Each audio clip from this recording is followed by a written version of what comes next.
بسم اللہ الرحمن الرحیم۔ السلام علیکم تحفہ علی مدد۔ یقیناً آپ سب خیر و عافیت سے ہوں گے، اللہ اور اہل بیت علیہ السلام کی امان سے۔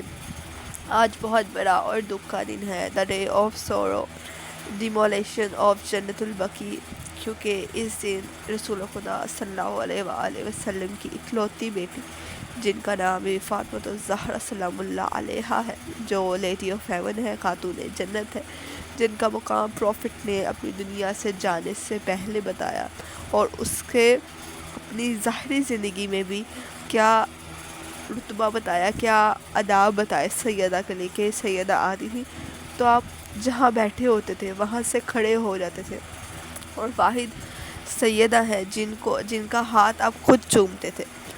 آپ کے اس مقام کا بتانے کا یہ تھا کہ آپ کی امت گمراہ نہ ہوتی آپ کے جانے کے بعد، اور آپ کی آل کے ساتھ یہ سلوک نہ کرتی جو اس امت نے کیا اور کر کے دکھایا بھی۔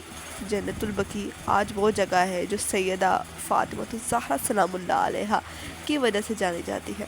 کیوں ایسا، وہاں کیا ہوا تھا آخرکار؟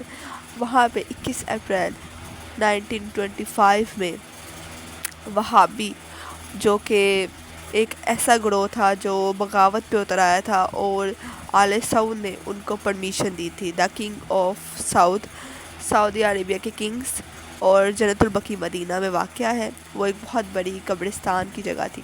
بہرحال وہاں پہ 4 ہمارے امام مدفن ہیں سیدہ کے پاس ہی۔ سیدہ کا اور ان 4 اماموں کا مزار بنایا گیا تھا، اور بھی وہاں پہ بہت سی اصحاب رسول، بہت بڑی ہستیاں وہاں پہ موجود تھی جن کا روزہ منہدم کیا گیا۔ بہرحال یہ کتنے بڑے آل محمد کے دشمن ہیں، آپ یہاں سے اندازہ لگائیں۔ انہوں نے خود کر کے دکھا دیا، اور آج ان کا کیا ہوا عمل ابھی بھی ویسا ہی ہے۔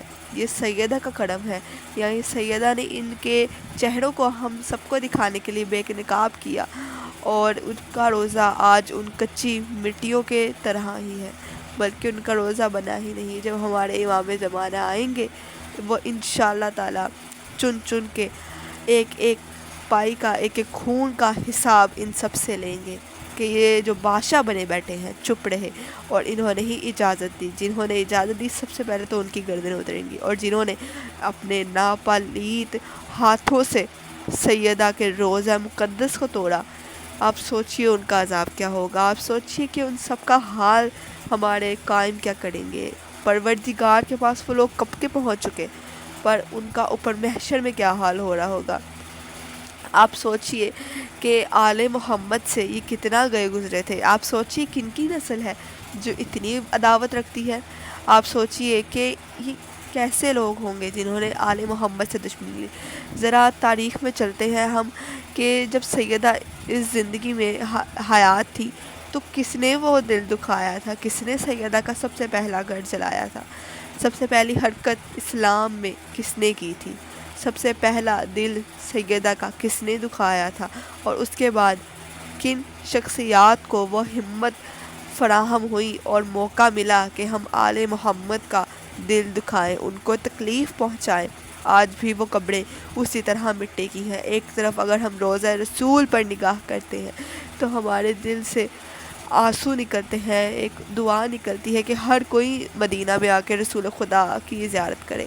پر جب ہم جنت البقیع کی طرف دیکھتے ہیں ہمارا دل پھٹنے کو آتا ہے کہ ایک رسول کی ایک بیٹی تھی جس کا اتنا وہ کام تھا، رسول خدا بتا کے گئے تھے۔ جب ہم اس بی بی کی قبر کو ادھر دیکھتے ہیں تو ہمارا دل پھٹنے کو آتا ہے۔ ہمارے غم اور ہماری ہر چیز اپنے کنٹرول میں نہیں رہتی، ہم ایک طرح کے بے قابو ہو جاتے ہیں کہ یعنی کہ ایک رسول خدا کی ایک ہی اولاد تھی، اور آپ نے اس رسول خدا کی بیٹی کو دیا ہی کیا۔ وہ روزہ اتنا خوبصورت تھا جو انہوں نے توڑا، انہوں نے منہدم کیا، گرایا، اس کو بے حرمتی کی۔ اور روزہ رسول پر آج 20,000 سے زیادہ لائٹس ہیں، اس سے بھی زیادہ ہوں گی جو میں بتا رہی ہوں، پر سیدہ کی قبر مبارک پر ایک بلب بھی وہاں موجود نہیں، ایک لائٹ کی کرن بھی وہاں موجود نہیں ہے، ایک روشنی، ایک چراغ کیا وہ بھی وہاں پہ نہیں ہے۔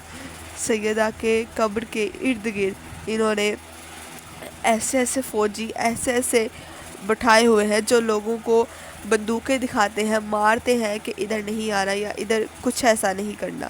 دیکھیے گا کہ سیدہ ان سب کے ساتھ کیا کریں گی جنہوں نے رسول خدا کی بیٹی کا دل دکھایا۔ یہ کوئی عام شخصیت کی بات نہیں ہے، ایک پروفٹ ہے جو سردار الانبیاء ہے، رحمت للعالمین ہے، تمام انبیاء کرام کے سردار ہیں، ہمارے آخری زمان نبی۔ ان کے بعد نبوت ختم، ان کے بعد امامت کا سلسلہ شروع ہوتا ہے جو کہ مولا علی علیہ السلام کے سے لے کر ہمارے آخری امام تک، جو کہ پردہ غیب میں ہے، پر سب کچھ جانتے ہیں وہ اور سب کچھ دیکھ رہے ہیں۔ تو آپ دیکھیے گا کہ ہمارے مولا آئیں گے انشاءاللہ اور ان سب سے کیسا بدلہ لیں گے، تب ہمیں اللہ موقع دے کہ ہم اس دور کو پائیں، خوش نصیب ہوں۔ آمین۔